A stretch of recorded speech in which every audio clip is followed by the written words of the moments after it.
సభాపతి గారికి హృదయపూర్వక నమస్కారం. గౌరవ ముఖ్యమంత్రి శ్రీ నారా చంద్రబాబు నాయుడు గారికి, గౌరవ సహచర మంత్రివర్యులకి, గౌరవ శాసనసభ్యులకి, ఆంధ్రప్రదేశ్ రాష్ట్ర ప్రజలకి నా హృదయపూర్వక నమస్కారం. ఈ ప్రత్యేక రాష్ట్ర రాజధాని కోసం పెట్టిన తీర్మానానికి మనస్ఫూర్తిగా మద్దతు తెలుపబోయే ముందు ఒకసారి ఏమేం జరిగాయనేది ఒకసారి వెనక్కి వెళ్ళి చూసుకున్నామని తెలియజేయాలనుకుంటున్నాను. అధ్యక్ష,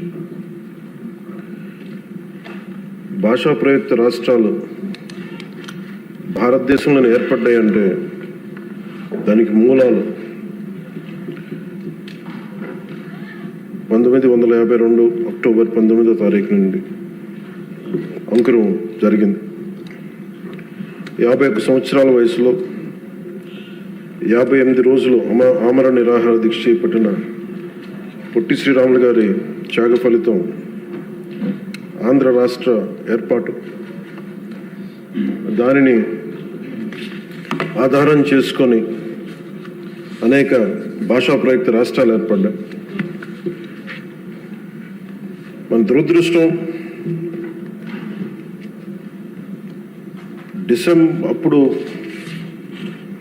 రాష్ట్రం ఏర్పాటు అయినప్పటి నుంచి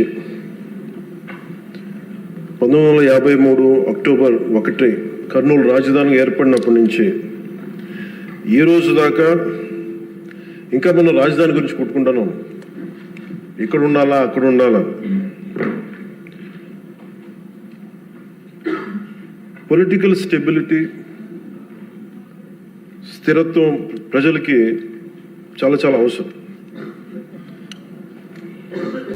నేనే హైదరాబాద్కి రాబోయింది అధ్యక్ష. మేము చెన్నైలో ఉన్నాము, ఫిల్మ్ ఇండస్ట్రీ అక్కడ ఉండింది. మేమందరం ఏం నమ్మామంటే ఇది మా నేల, మా తెలుగు రాష్ట్రం, మా ఆంధ్ర రాష్ట్రం. అక్కడ సొంత ఇల్లుండి, మా అన్నయ్య గారికి కానీ అందరికీ సొంత ఇల్లుండి, అక్కడి నుంచి అందరం ఉన్నాయన్నీ వదిలేసి అమ్మేసుకొని హైదరాబాద్ వచ్చిన తర్వాత కారణాలు ఏవైనా కావచ్చు, కానీ ఇది నీ ఊరు కాదు, నీ రాష్ట్రం కాదు, మీరు ఇక్కడి నుంచి వెళ్ళిపో. పొలిటికల్గా వెళ్ళిపోవాలంటే ఇది కేవలం ఒక రాజకీయ నాయకుల వరకే గొడవ ఉంది, కేవలం శాసనసభ్యుల మధ్య గొడవ ఉంది అంటే అది వేరేగా చూసేవాళ్ళమే. కానీ సగటు ప్రతి ఆంధ్ర పౌరుడి మీద దాని ఫలితం, దాని ప్రభావం చూపించింది.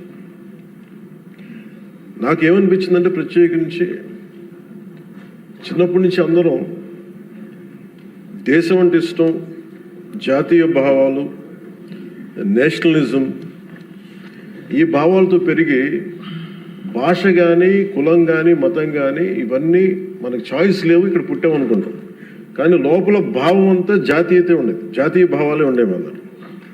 అలాంటిది ప్రాంతీయత, ఉప ప్రాంతీయత, రీజనలిజము, సబ్ రీజనలిజం తోటి మళ్ళీ ఇక్కడికి వచ్చేటప్పటికి నాకు గుండె లోతులోంచి ఉద్వేగం, ఆవేదన కలిగి జనసేన పార్టీని స్థాపించడం జరిగింది.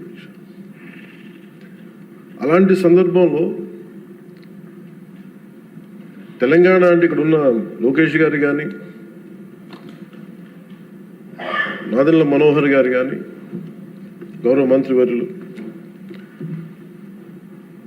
సహచర మంత్రివర్యులు ఇద్దరు కూడా తెలంగాణలో పుట్టి పెరిగిన వాళ్ళు. వాళ్ళకి లోపల వాళ్ళు ఆంధ్రాకి వచ్చారు, కానీ వాళ్ళ గుండె లోపల నుంచి తెలంగాణను తీయలేం. ఇలా చాలామంది సభ్యులు ఉండొచ్చు ఇక్కడ. నేను మా నాన్నగారు నెల్లూరులో పనిచేసేవాళ్ళు కాబట్టి పుచ్చలపల్లి సుందరయ్య గారు లాంటి వాళ్ళు తెలంగాణ ఉద్యమానికి ఎలా పనిచేశారు, ఇవన్నీ మేము ఇప్పుడు చిన్నప్పుడు కథలుగా వింటూ ఉండేవాళ్ళం. సో ఎప్పుడు తెలంగాణ వేరు, ఆంధ్ర వేరు అని ఎప్పుడు భావన లేదు, తెలుగు నేల అనుకో. కానీ లేదు, మీరు విడిపోయిన తర్వాత సహజంగా ఏం జరగాలి అధ్యక్ష? అప్పుడున్న కాంగ్రెస్ ప్రభుత్వం ఏం చేసి ఉండాల్సిందే? ఇంత నష్టం జరగబోతుంది, ఇన్ని కోట్ల మంది ప్రజలు విడిపోతున్నారు, ఇట్స్ కైండ్ ఆఫ్ పార్టీషన్. ఇలాంటి విభజన జరుగుతున్నప్పుడు ఎలా ఆలోచించి ఉండాల్సింది? బాధ్యతగా అప్పుడున్న కేంద్ర ప్రభుత్వం కానీ, కాంగ్రెస్ లెడ్ యూపీఏ కేంద్ర ప్రభుత్వం కానీ విభజించిన విధానం కానీ అలాగే మనోహర్ గారు ఆ రోజున సభలో ఆయన సభాపతిగా ఉండి, సభాపతి స్థానంలో ఉండి ఆయన ఆధ్వర్యంలో జరిగిన అంటే మొత్తం పెట్టిన బిల్లు కూడా,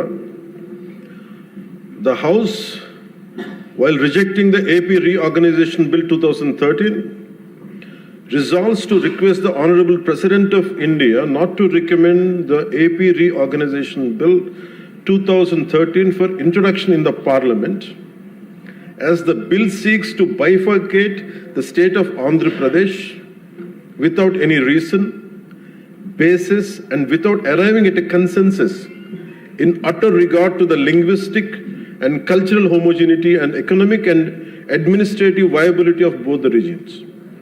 The bill also completely ignores the very basis of formation of states of Andhra Pradesh, the first linguistic state created in independent India. దీంట్లో ప్రత్యేకించి మీరు చూస్తే utter disregard to the linguistic and cultural homogeneity and economic and administrative viability. ఇందాక లోకేష్ గారు చెప్తున్నప్పుడు కనీసం ఆఫీసులు కూడా లేవని ఫోటోలు చూపిస్తూ ఉంటే, నేను అప్పుడు ముఖ్యమంత్రి గారిని కలవడానికి వచ్చినప్పుడు ఆయన ఆఫీస్ చూశాను.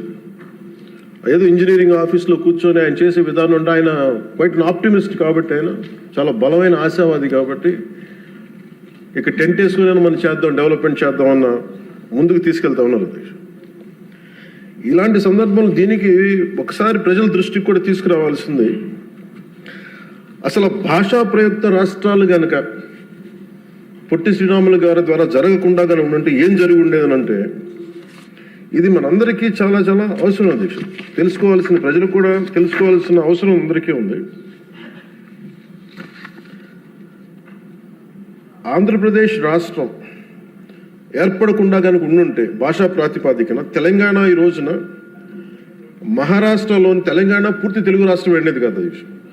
మహారాష్ట్రలోని నాందేడు, పర్బని, బీడ్, ప్రస్తుతం సంభాజీనగర్ అయిన ఔరంగాబాద్, ఉస్మానాబాద్ జిల్లాలో కొంత భాగం, కర్ణాటకలోని గుల్బర్గా, బీదర్, రాయచూరులో కొంత భాగం కలిసి ఉంది. 1956 అదే భాషా ప్రాతిపాదికన